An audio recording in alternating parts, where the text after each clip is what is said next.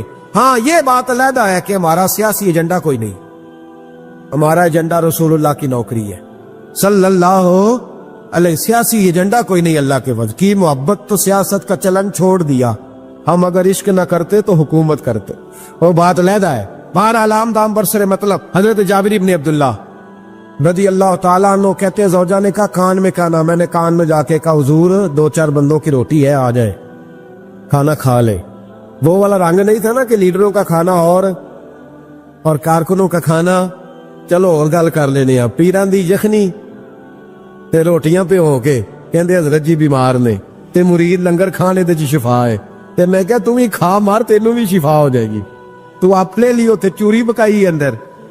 یہ رنگ وہاں نہیں تھا. میرے نبی پاک سید عالم صلی اللہ تعالی علیہ وسلم کے کان میں کہا حضور 4-5 بندوں کی روٹی ہے. حضور باہر نکلے خندق سے, باہر نکل کے فرمایا چلو بھئی سارے, جابر نے کھانا پکایا ہمارا. حضرت جابر کہتا میں نے دوڑ لگائی گھر آ گیا, اور میں نے کہا تجھے تیری مار ہوئے, حضور تو 1000 سے زیادہ بندہ لے کے آ رہے. تو کہتی تو نے کہا نہیں تھا نبی پاک سے 4-5 بندوں کا ہے. حضرت جابر کی زوجہ کا عقیدہ سنو, کہنے لگے میں نے تو کان میں کہا تھا, دوسرے نے سنا بھی نہیں.